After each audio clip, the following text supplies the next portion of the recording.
Selamat datang kembali teman-teman di podcastnya Charlotte Mason Indonesia. Hari ini kita bakal ngebahas lagi soal subjek akademis di metode Charlotte Mason. Jadi kalau teman-teman rajin ya dengerin podcast yang sebelum-sebelumnya itu kami udah sering bahas tentang subjek-subjek yang dipelajari harian. Nah, mulai episode ini kami bakal kupas subjek yang dipelajari mingguan ya. Dan pada kesempatan pertama ini yang dibahas adalah sejarah. Sebenarnya pelajaran sejarah ini ya pelajaran umum ya. Ada banyak metode lain juga pastinya yang mempelajari sejarah. Terutama di sekolah-sekolah kita ya dulu ya. Tapi apa ya sebenarnya bedanya belajar sejarah di metode CM dengan belajar sejarah pada umumnya di sekolahan? Nah, kali ini saya Ayu Primadini sudah mengundang dua orang teman saya yang sama-sama penyuka sejarah. Tapi yang satu hasil akademis, yang satu hasil otodidak. Begitu ya, Mas? Ya, kurang lebih gitu. Gimana tuh? Ya, kalau otodidak itu kan lebih banyak karena ketertarikan personal ya, pribadi. Keterusan gitu. Oke, nanti kita bahas lebih dalam ya. Kenapa kok punya ketertarikan sejarah ya? Oke, ini ada Mas Dodit ya. Mas Dodit dari mana Mas Dodit? Halo, aku Dodit ya dari Jogja, sekarang tinggal di Jogja. Oke, dulu di Jakarta, sekarang Jogja ya? Iya, dulu di Jakarta, sekarang di Jogja. Oke, sementara kalau sahabat saya yang satu ini nih, suka sejarah sejak dari sekolah ya Mar ya? Iya betul. Jadi aku juga nggak tahu kenapa kok aku suka sejarah di saat teman-temanku yang lain kebanyakan nggak suka.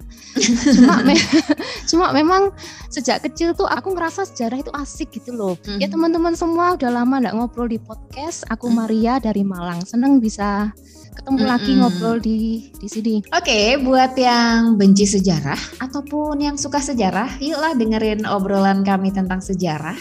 Siapa tahu obrolannya bisa jadi sejarah juga kan ya. Ngayal ya.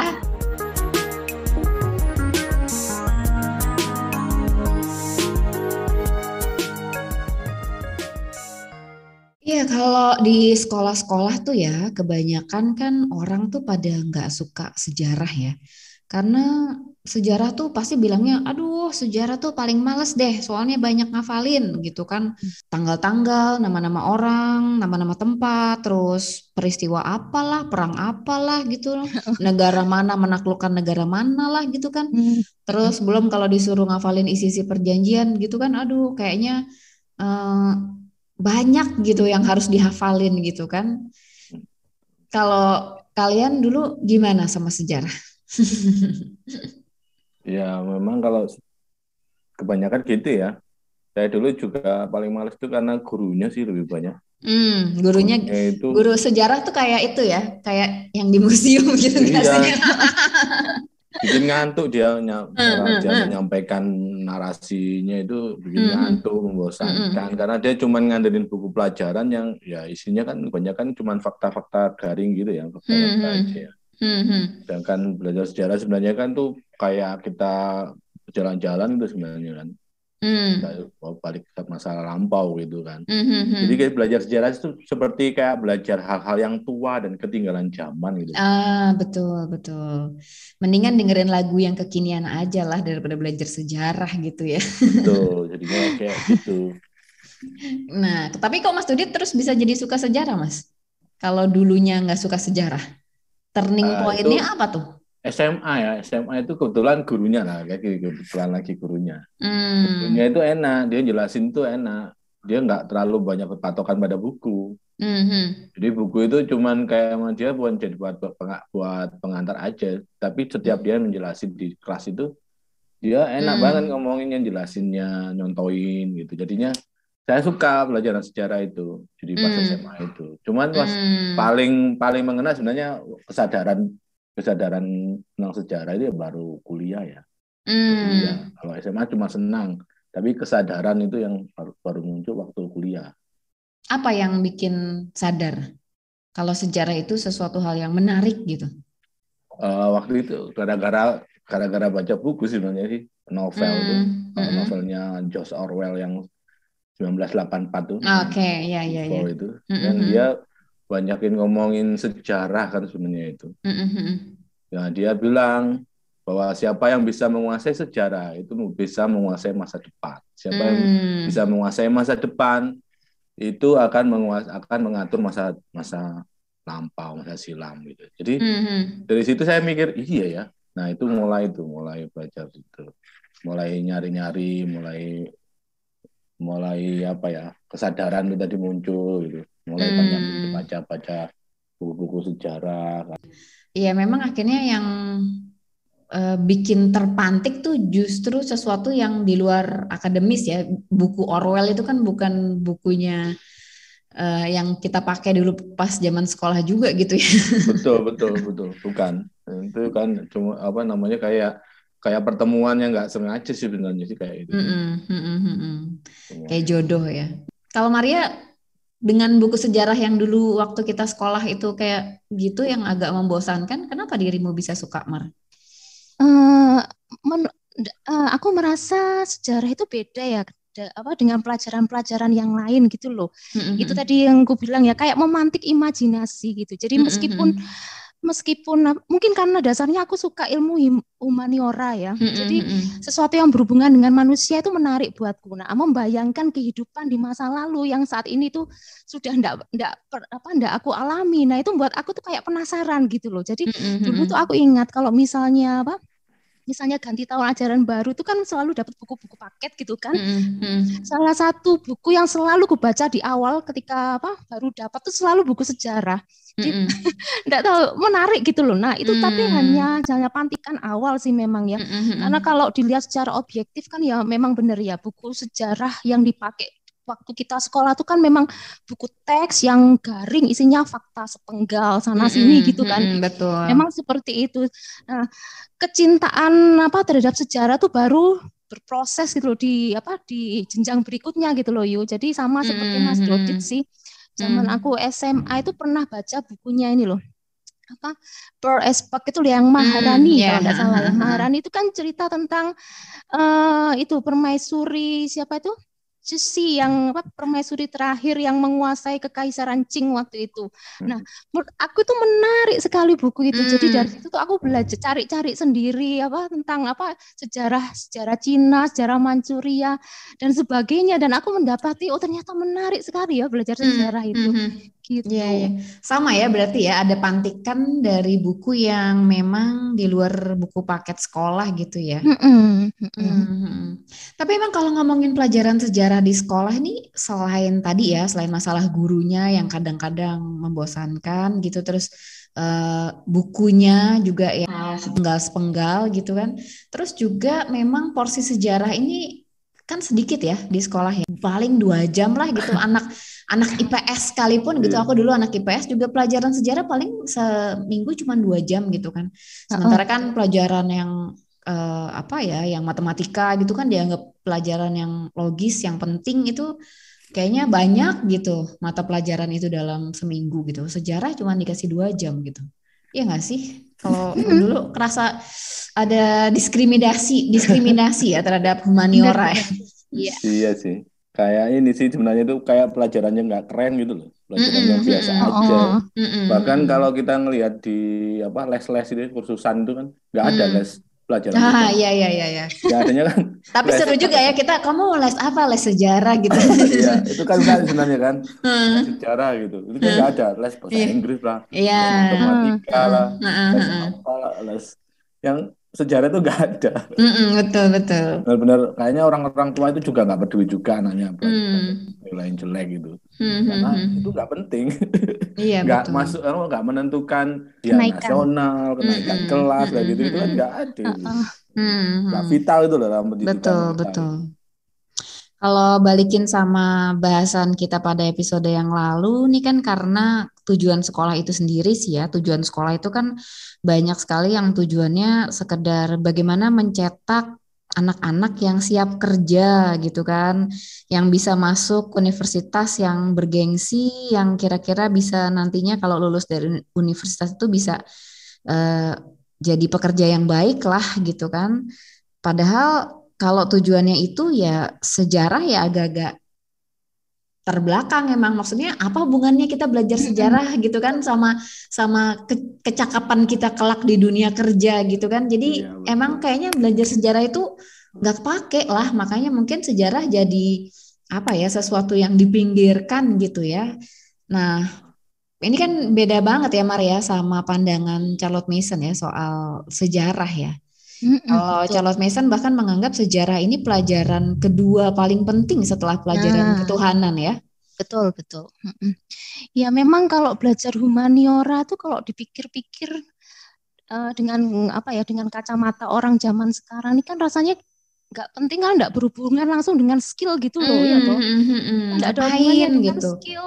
Nanti suatu saat ketika kita bayangan nanti kalau kerja anak kita apa ya bisa toh kerja belajarnya cuma sejarah, belajarnya cuma ilmu-ilmu sosial kan yang dipikirkan kebanyakan orang seperti itu gitu. Padahal kalau misalnya kita mau melihat lagi lebih dalam ya, termasuk yang dalam konteks pemikiran JM tuh beranggapan bahwa sebenarnya kalau kita ingin ya bisa berpikir secara adil dan seimbang ya kita mesti paham sejarah gitu loh. Karena gini, kalau menurut JM tuh orang yang paham sejarah itu dia tuh tidak akan sembrono gitu ya ketika akan membuat suatu keputusan, menarik kesimpulan itu tidak akan tergesa-gesa. Soalnya dia tahu bahwa apa yang terjadi sekarang ini itu kan tidak lepas dari apa yang terjadi di masa lalu gitu. Jadi sebetulnya punya wawasan sejarah itu kan akan mengajari kita untuk lebih bijaksana ya. Banget. Apalagi kan seperti yang kita tahu ya, peristiwa-peristiwa sejarah itu kan tidak cuma berisi hal-hal yang indah gitu kan, pasti ada juga kejadian yang pahit, misalnya kayak perang, wabah gitu kan, kematian. Nah, sebetulnya dari pengalaman-pengalaman yang seperti itu kita bisa belajar gitu loh. Seandainya itu dihadapkan lagi dalam suasana konteks kita yang sekarang itu, gimana sih caranya supaya supaya kita bisa mencegah hal itu terulang lagi gitu kan? Atau seandainya terpaksa kita harus menghadapi dengan cara apa? Nah, ini kita akan sangat terbantu untuk memutuskan sesuatu kalau kita dalam konteks sejarah gitu. Makanya tadi yang seperti Ayu bilang itu, memang CM bilang sejarah ini pelajaran yang penting, bahkan nomor 2 ya setelah ketuhanan.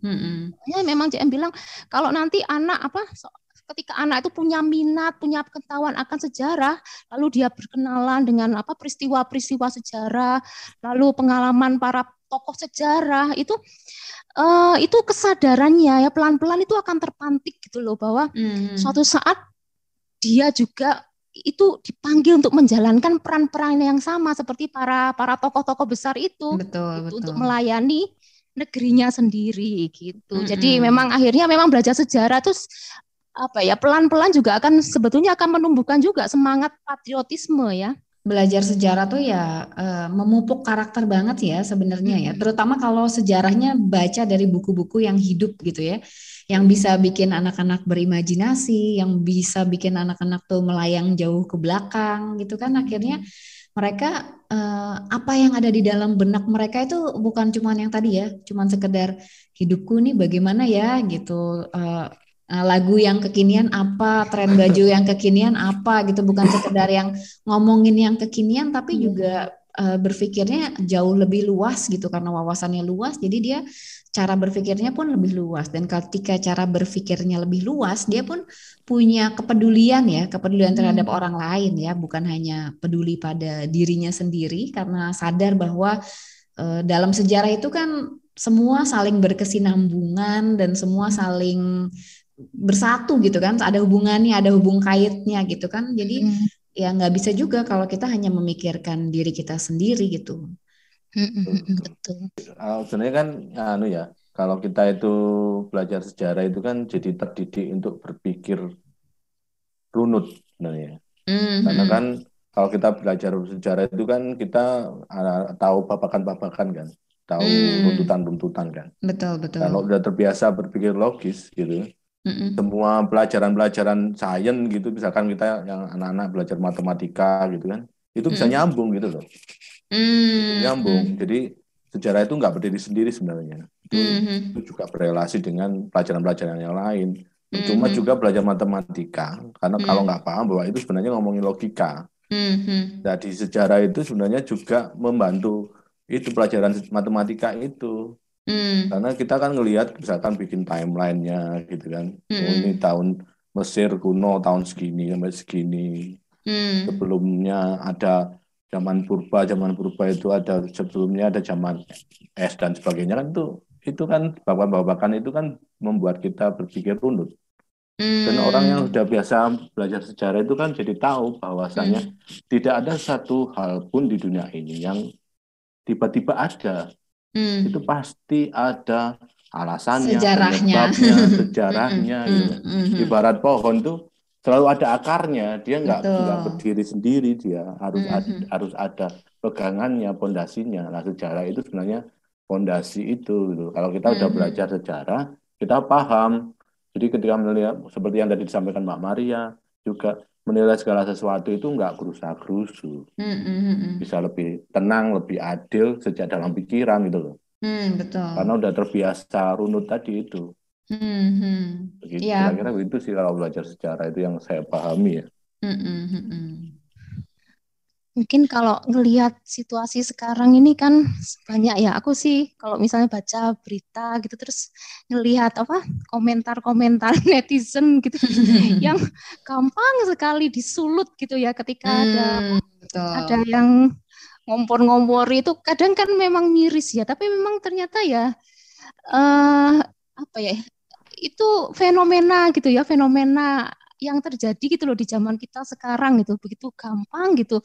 Jadi opini-opini dibentuk, lalu aksi-aksi yang langsung terburu-buru, orang nggak mikir panjang lalu ikut-ikut gitu kan, gampang sekali gitu loh terjadi. Nah, seandainya memang orang itu punya punya kesadaran akan historis, kukira itu semua akan bisa dihindari ya, karena dia punya pandang yang lebih luas gitu loh. Jadi ketika melihat sesuatu akhirnya bisa melihat dari sudut pandang yang lebih kaya, lebih tajam gitu, dan ya melihat dan bisa mempunyai perbendaharaan hikmah sejarah yang tajam dan kaya itu ternyata memang tidak perlu diukur ini ya dari mampu tidaknya seseorang mengingat secara persis fakta-fakta sejarah. Kalau itu bisa Google ya. Seperti yang kita lakukan dulu tuh kan hafalin semuanya. Iya, memang poinnya pada akhirnya bagaimana kita bisa mendapat hikmat dari sejarah ya, bisa dapat ngambil pelajaran dari sejarah gitu, sehingga nantinya dari hikmat yang kita pelajari itu kita juga bisa semacam memprediksi apa sih yang akan terjadi ke depan gitu ya. Karena memang manusia kan sebenarnya ya gitu-gitu aja ya dari zaman dulu sampai zaman sekarang. Ya mungkin situasinya berbeda tapi hasratnya ya sama, keinginannya sama. Kayak gitu kan banyak lah kesamaan ya. Makanya sejarah dibilang selalu berulang gitu ya. Iya, betul. Dalam satu matahari itu mesti halnya sama gitu loh, terulang-ulang, nggak berdiri sendiri gitu. Betul. Iya, kalau di Charlotte Mason ini di metode CM pelajaran sejarah ini kan juga ada poin bahwa pelajaran sejarah ini juga harus digarap dari sisi yang kaya dan luas gitu ya. Jadi dari berbagai sisi gitu. Nah, karena kan sebenarnya kalau kita ngomongin sejarah nih, sejarah itu kan kadang-kadang history gitu kan ya. Jadi ya, sejarahnya dia gitu kan. Lagi. Betul. Artinya ketika kita mempelajari sejarah ini juga kan agak-agak kita perlu waspada ya. Perlu waspada dalam arti ini benar sejarah versi yang ini apa enggak gitu kan. Nah, kalau Mas Dodit nih sebagai penyuka sejarah menghadapi yang seperti ini gimana nih? Belajar sejarah yang versi siapa nih gitu? Oh ya itu paling menjebak sebenarnya dalam belajar sejarah itu. Karena sebenarnya belajar sejarah itu makanya kalau belajar semua mata pelajaran itu harus berkaitan, bersambung, karena dari satu pelajaran ke pelajaran yang lain itu nggak terpisah, itu sambung menyambung menjadi satu itu sebenarnya. Berarti kita belajar sejarah gitu ya, itu kan harusnya kita juga meluaskan perspektif, ya cuman saat belajar sejarah dalam satu perspektif, nggak bisa itu belajar sejarah seperti itu. Misalkan paham sejarah bangsa kita, Kita juga harus paham bahwa sejarah bangsa kita itu adalah satu wadah dengan sejarah dunia dan sejarah bangsa dan negeri yang lainnya. Jadi nggak berdiri sendiri. Jadi nggak boleh sempit belajar sejarah kita aja gitu boleh. Ya. Makanya kalau di CM kan belajar sejarah dunia itu kan lebih dulu, ya kan? Nanti berbarengan dengan belajar sejarah kita itu, tapi timelinenya pas gitu kan. Jadi kan anak bisa membayangkan bahwa dunia lebih dulu sebelum ada yang dekat dengan kita gitu loh. Makanya kalau kemudian itu juga akan berhubungan dengan misalkan dengan mata pelajaran geografi, kemudian biografi, kemudian sastra, itu semua berkait-kait, jadi nggak bisa sendiri-sendiri. Cara meluaskan perspektifnya begitu. Karena kalau kita sudah terjebak dalam satu perspektif dan terlalu percaya kemudian dengan perspektif itu, kita jadinya dogmatis, fanatis, dan nggak bisa lagi berpikir logis. Dan itu berbahaya untuk manusia modern menurut saya. Karena merawat memori itu nggak sekedar cuman mengingat-ingat aja, tapi juga kayak kita makan itu kemudian harus punya banyak perspektif makanan yang lain gitu loh. Nggak cuma makan yang satu ini aja gitu. Tapi harus, dan yang paling penting juga harus bergizi kan makanannya. Perspektif kita juga harus tambah dengan wacana-wacana yang nggak receh gitu loh. Harus ada maknanya, ada pentingnya gitu loh. Artinya kalau dulu tuh aku kebingungan ya dulu ya, maksudnya sebelum tahu metode CM gitu kan memang udah tertarik homeschooling anak gitu. Terus kok pikir anak-anak tuh belajar sejarahnya dari mana ya gitu, karena kan cerita sejarah itu banyak sekali yang dalam tanda kutip dipalsukan gitu kan, dipalsukan gitu. Maksudnya kalau gitu aku harus mengajari anakku yang mana, bagaimana kalau nanti anakku belajar dari sumber yang tidak tepat gitu kan. Terus nah itu, tapi sebenarnya kalau dalam metode CM akhirnya gitu ya, jadi anak-anak justru nggak apa-apa dipaparkan dalam berbagai perspektif gitu ya. Jadi dia malah bisa melihat dari berbagai sudut pandang sehingga dia lebih luas nanti pandangannya, gitu ya Mar? Betul banget. Jadi nggak sampai tumbuh menjadi itu ya, menjadi pribadi yang fanatik tadi loh. Apa yang dibilang sama Mas Dodit ya. Terus nanti jadi generasi yang arogan, merasa bahwa apa ya istilahnya, benar salah ini negaraku harus kubela gitu kan. Sebetulnya kalau istilahnya CM itu apa? Jingoisme ya. Jadi semacam rasa cinta tanah air itu suatu yang penting, tapi ketika berlebihan nggak bagus ya. Membabi buta itu juga nggak bagus gitu. Betul. Ya itu pentingnya. Gimana? Saya juga ingat itu ada saya baca dulu itu dari cerpennya Idrus itu yang judulnya Surabaya itu. Itu dia kan berbeda dengan banyak cerita pendek atau kisah-kisah sastra di tahun-tahun itu yang heroik gitu ya. Dia malah kayak kita diceritain Mbak Maria tadi, malah menyindir patriotisme gitu, dalam artian dia berusaha mengajak kita pembacanya itu untuk berpikir logis, untuk melihat perspektif yang lain. Jadi nggak cuma sekedar percaya aja bahwa heroisme seperti itu gitu loh. Nah itu kan menarik tuh kalau kita kemudian sambungin dengan pelajaran sastra gitu. Makanya sejarah itu nggak bisa berdiri sendiri. Iya, menarik ya. Tapi tunggu, ini kita lanjut nanti di segmen kedua ya, tentang bagaimana sih menyajikan sejarah dalam metode Charlotte Mason.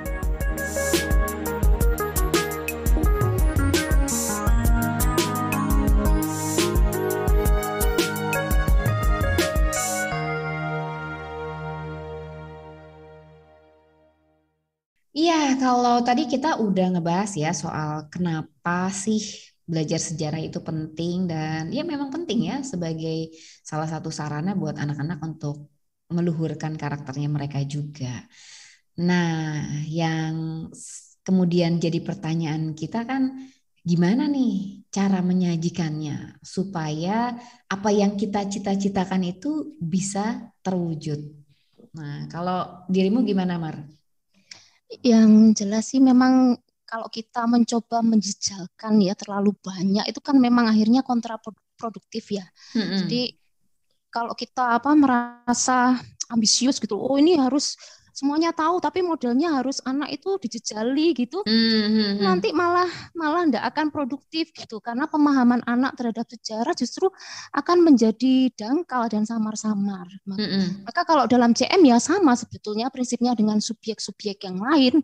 Tugas kita sebagai orang tua, sebagai fasilitator tuh ya sudah sediakan saja memang buku-buku yang memang bagus itu, yang memang berharga, yang bisa membangkitkan hasrat anak untuk belajar sejarah secara antusias gitu. Lalu kita memastikan bahwa anak tuh paham apa yang dia pelajari dengan cara apa? Ya meminta anak menarasikan buku yang dia baca.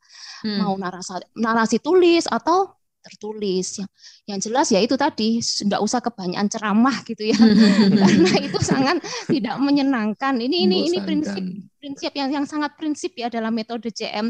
Jadi pastikan saja bahwa buku-buku yang kita pakai itu dalam subjek sejarah itu memang sungguh bermutu gitu, sehingga anak itu bisa bertemu langsung dengan ide-ide yang ada di dalam buku ini tadi gitu. Kan kita percaya ya kalau anak-anak itu cukup cerdas ya untuk menyimpulkan sendiri apa pesan moral dari kisah-kisah yang mereka dapat tanpa harus kita gurui gitu loh. Karena justru sebetulnya lewat proses perenungan secara internal ini, nah karakter anak itu justru akan ditumbuhkan dari situ. Itu berarti pakai instrumen yang ketiga ya, harus hidup ya. Pelajaran sejarah harus dibuat hidup gitu ya. Betul. Tapi kalau ngomongin soal pelajaran yang hidup ini gitu kan, buku-buku yang living, yang hidup, ini kan kita bermasalah dalam arti gini, kalau misalnya kita menelusuri website Ambleside Online dan kita menelusuri mata pelajaran sejarah, history, itu banyak sekali buku-buku dari luar itu yang memang hidup gitu, bacaannya tuh memang menggugah gitu kan, sehingga anak-anak bisa paham sejarah Inggris, sejarah Amerika gitu kan, dengan cara yang menyenangkan gitu. Nah, kemudian banyak teman-teman juga nih praktisi CM yang bertanya-tanya kan, loh, terus kalau cari buku sejarah yang living, yang tentang sejarah Indonesia tuh gimana nih gitu kan? Harapannya kan bisa nih nemu buku-buku sejarah yang sekelas dengan buku-buku bacaan yang ada di AO gitu, buku sejarah yang ada di Ambleside Online itu kan. Nah, gimana Mas Dodit? Sebenarnya buku sejarah untuk anak-anak di Indonesia, buku sejarah Indonesia untuk anak-anak itu gimana kondisinya? Ini sebenarnya pertanyaan yang hampir semua orang tua homeschooler pasti ini. Iya, pasti banyak banget yang naik. Kalau sejarah Indonesia pakai buku apa gitu kan? Ya ini ya, kalau kita ngomong sejarah Indonesia secara umum, itu kan sebenarnya sejarah kita itu kan sejarah yang bangsa yang baru.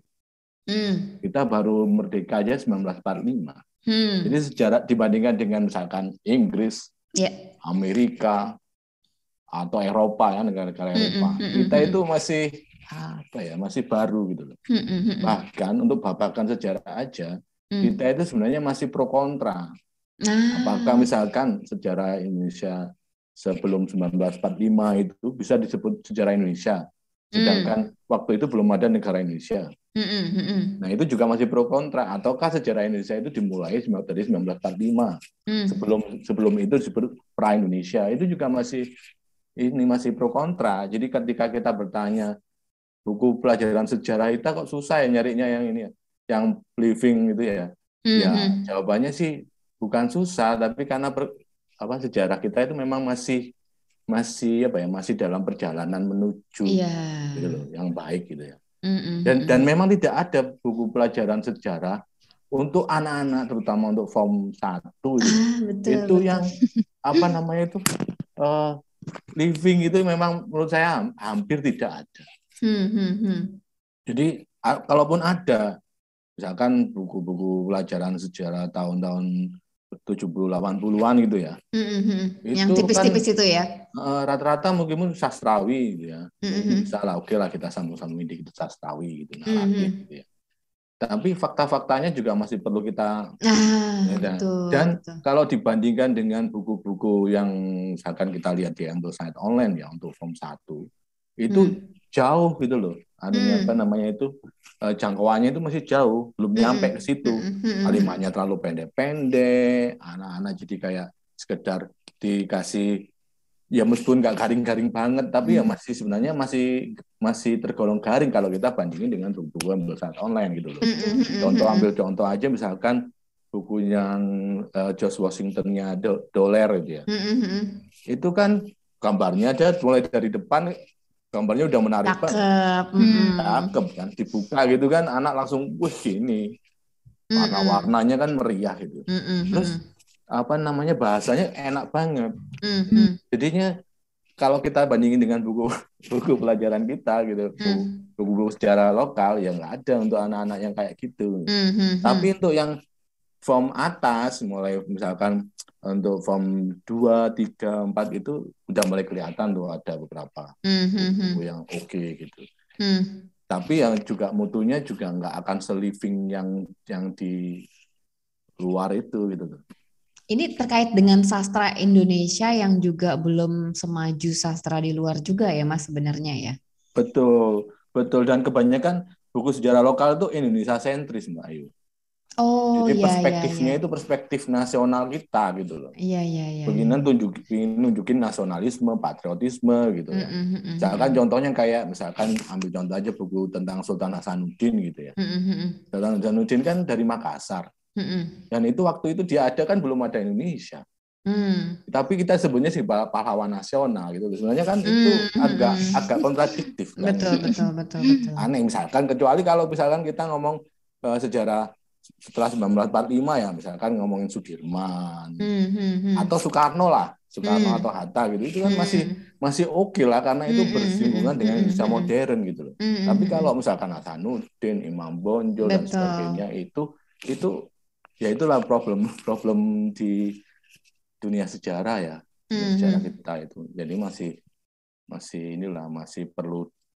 perjalanannya masih jauh lah untuk sempurna atau bagus seperti sejarah barat itu.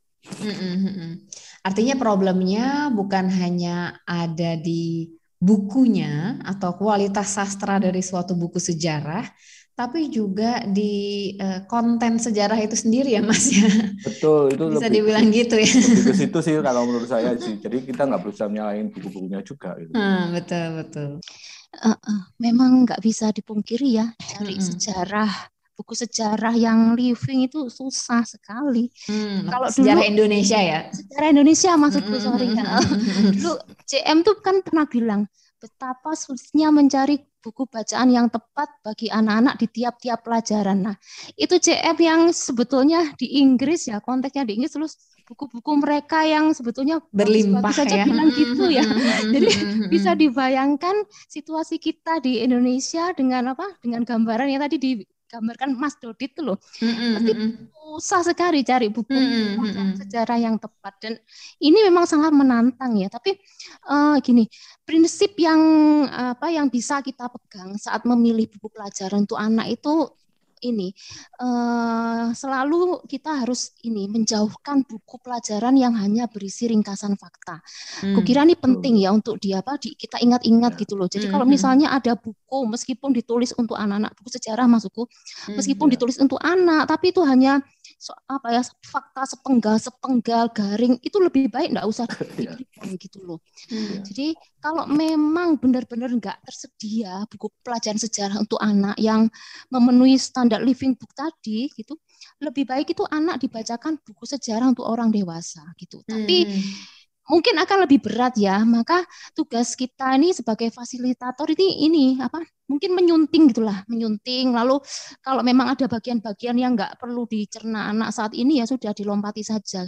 Artinya memang butuh kerja keras juga sih dari pihak kita sebagai orang tua ya. Nggak bisa, karena kita nggak bisa pakai buku yang langsung jadi gitu loh. Betul.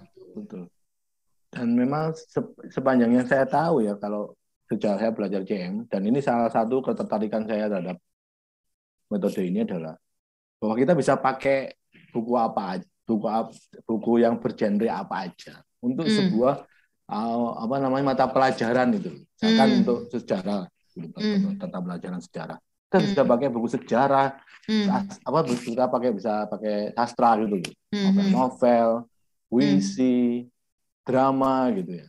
Untuk menjelaskan tentang sejarah itu gitu loh. Paling nggak bisa membuat anak terpantik untuk paham bahwa sejarah itu belajar tentang apa sih? Oh, tentang masa lalu.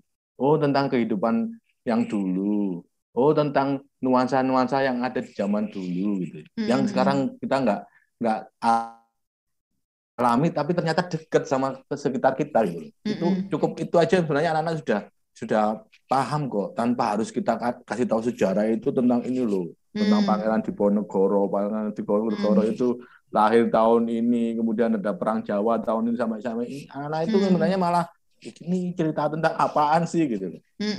Tapi kalau kita nggak bisa, ini juga butuh bacaan yang luas ya.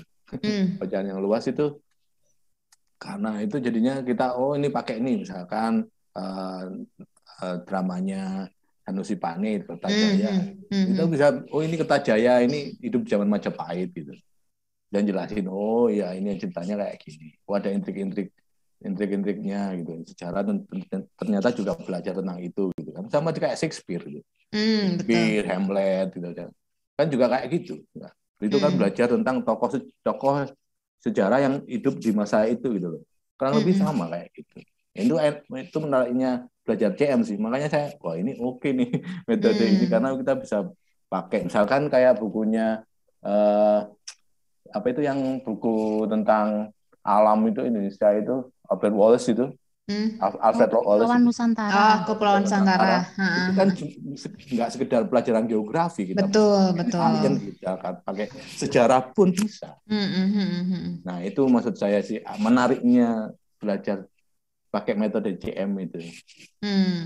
Artinya tidak ada kekakuan gitu ya. Ini hanya pelajaran sejarah, ini hanya pelajaran geografi gitu ya. Betul. Tapi memang pentingnya anak-anak disajikan dengan kurikulum yang kaya, dengan mata pelajaran yang beragam, sehingga antara satu pelajaran dengan pelajaran lain itu saling tercipta koneksi juga gitu ya. Ketika anak banyak belajar banyak mata pelajaran, banyak subjek, kemudian dia juga banyak baca buku yang sudut pandangnya mungkin juga beda-beda. Dari situ kemudian dia terpantik, ya, dia terjalin relasinya dengan mata pelajaran itu, sehingga kemudian dia jadi bisa merelasikannya juga ya, gitu kan. Kok dulu baca sejarah di buku apa misalnya, di buku Sanusi Pane tadi itu pada tahun berapa? Kok ceritanya kayak gitu ya, tapi kalau secara kondisi alam di bukunya Wallace kok tahun segitu begitu ya gitu. Jadi ada nanti bukan kita yang melakukan, tapi anak sendiri akan merelasikan hal-hal itu ketika dia memang sudah terpantik ya, ketertarikannya akan sejarah dan pelajaran-pelajaran lain itu ada dan dia disuguhi dengan banyak bacaan. Betul. Nah, kalau ini dulu tuh ya, kalau pelajaran sejarah sering banget kita tuh field trip. Nah, kalau kalian tuh menanggapi field trip ke museum atau ke tempat-tempat bersejarah itu bagaimana? Atau gimana nih? Ya, saya itu sebenarnya nggak terlalu suka museum.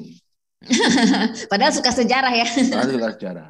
Karena banyak museum itu kan nggak bisa merangsang kita untuk suka dengan sejarah. Jadi kayak cuma tempelan gitu, pajangan-pajangan. Fakta juga kan ya isinya ya. Iya.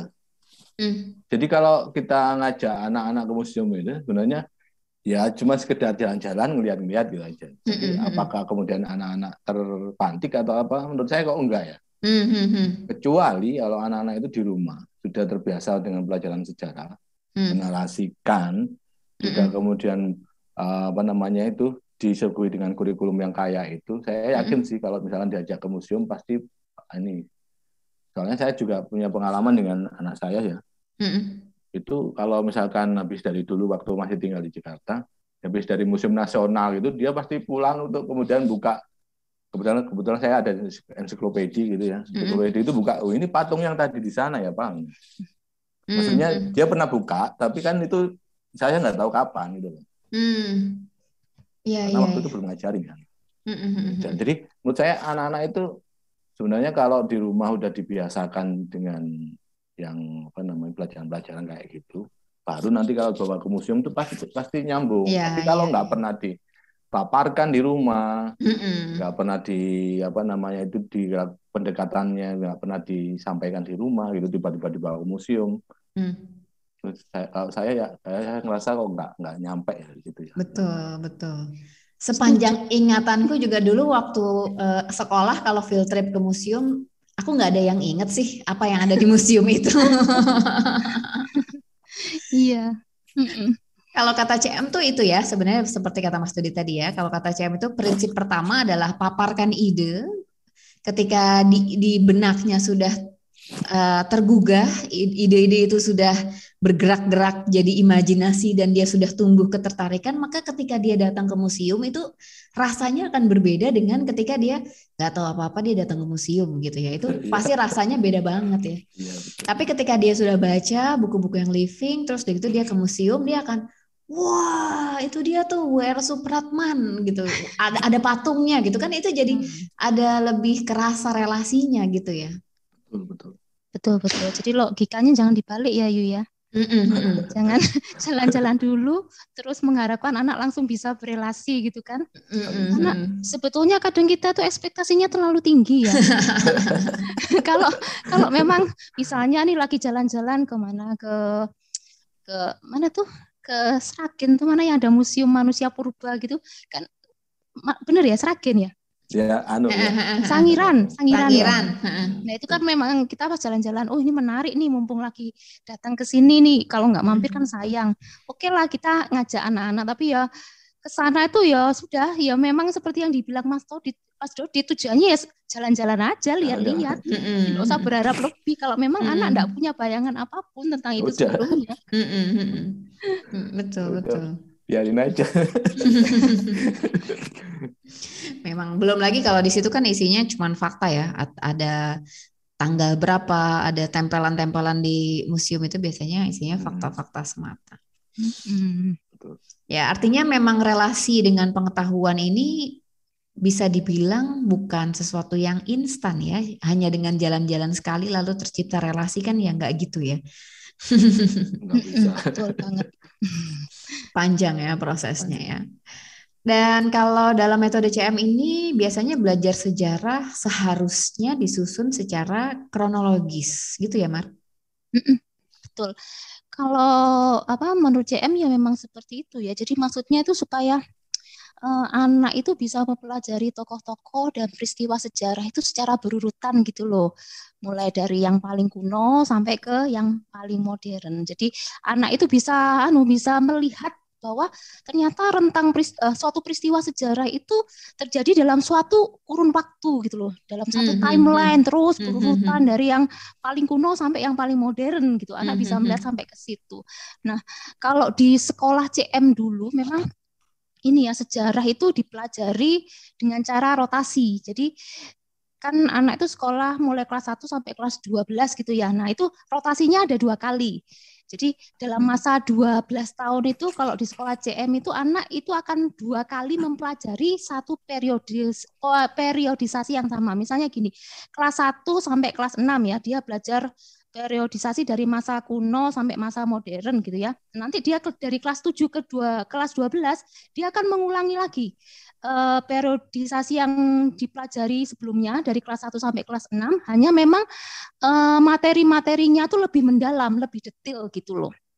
Nah, mempelajari sejarah dengan cara periodisasi ini sebetulnya bagus banget ya, karena memang kayak gini loh, jadi kayak bisa melihat secara ini zoom in zoom out gitu loh. Jadi belajar sejarah negeri kita dibarengi dengan belajar sejarah dunia. Itu kita bisa melihat posisi kita tuh di mana sih gitu loh, dari negara-negara yang lain pada waktu yang sama gitu ya. Hanya nah ini prakteknya kadang-kadang susah untuk dilakukan gitu. Susah banget. Sekali lagi penyebabnya yang sudah kita bahas tadi gitu kan, bahan pelajaran sejarah Indonesia itu kan susah nyarinya. Maka kalau misalnya kita idealis, misalnya kelas 1 anak belajar masa periodisasi kuno, ya oke lah, untuk sejarah dunia kita bisa mendapatkan buku yang living yang bagus dengan mudah gitu. Tapi mau cari buku sejarah kuno untuk Indonesia di mana ya? Tahu seperti tadi Mas Dodit bilang, lawang sejarah Indonesia itu sebetulnya dimulai dari kapan aja kan belum ada kesepakatan gitu. Nah, ini akhirnya yang membuat aku tuh dalam praktek memang akhirnya nggak terlalu idealis gitu loh. Karena bayanganku ya ini tadi, anak-anak toh ya juga mendapatkan pelajaran-pelajaran yang saling terkoneksi satu sama lain sebetulnya ya, sama yang dibilang Mas Dodi tadi ya, dari pelajaran geografi lalu pelajaran sastra itu sebetulnya juga bisa mendapatkan pemahaman sejarah itu. Terus anak-anak kan juga belajar ini ya, membuat timeline gitu loh, terus book of century gitu. Nah, menurutku ini memang sangat membantu sekali ya, karena akhirnya selain sejarah itu dibuat menjadi lebih personal, akhirnya anak tuh bisa melihat kaitan satu peristiwa sejarah dengan peristiwa sejarah yang lainnya. Jadi tidak masalah sih menurutku seandainya, karena ini situasi yang tidak memungkinkan untuk belajar satu periodisasi yang sama antara sejarah kita sendiri dengan sejarah dunia ya. Karena nanti ketika anak misalnya bikin timeline atau book of century, ketika dia memasukkan satu peristiwa demi peristiwa ke bukunya itu nanti akan bisa melihat sendiri gitu loh, koneksinya satu sama lain. Gitu. Soal buku yang tadi susah itu, menurutku gini, yang paling penting itu sebetulnya kecintaan anak terhadap sejarah itu dulu yang diamankan, yang gitu terbentuk betul, ya. Ini di tahap awal ya. Jadi tahap awal, seandainya memang enggak nemu buku sejarah Indonesia dulu untuk kelas 1 gitu, ya enggak apa-apa, dia belajar dulu sejarah dunia gitu. Ketika dia sudah belajar buku yang menarik tadi, kayak misalnya bukunya George Washington gitu ya, atau sejarah dunia untuk anak-anak itu, Hillier itu kan, ternyata sejarah itu menarik itulah. Itu dulu yang dipegang. Nanti ketika anak formnya sudah semakin naik gitu ya, itu dapat buku yang lebih garing pun itu sebetulnya sudah tidak terlalu masalah gitu loh. Sudah ada ketertarikan ya? Karena ketertarikannya sudah ada gitu. Gitu. Nah, kalau Mas Dorit sendiri gimana menyikapi minimnya buku sejarah, apalagi Mas Dodit kan anaknya masih year 2 ya, kelas 2 ya kira-kira ya. Nah, gimana nih memulai sejarah kepada anak-anak yang baru mulai akademis? Nah, itu sama kayak Mbak Maria tadi itu. Bagaimana caranya kita bikin anak-anak itu suka, cinta, itu yang paling penting. Pakainya apa tuh, buku apa gitu, atau kalau caranya membuat cinta tuh seperti apa gitu?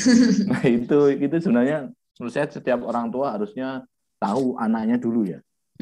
Oh, anakku itu sukanya yang gini-gini, atau misalkan anakku itu sukanya ini gitu ya. Jadi akan lebih gampang nanti pendekatannya. Karena menurut saya setiap anak-anak itu, apalagi anak-anak di year awal itu unik-unik, nggak bisa disamakan dengan satu sama lain, itu nggak bisa.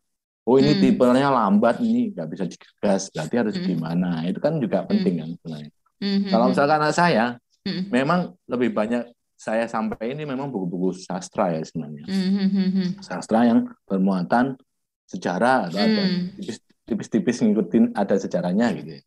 Itu saya lebih banyak saya sampaikan sih mulai. Jadi saya nggak melulu ini ini harus buku sejarah nih, enggak. Cuman paling enggak dia paham dulu nih.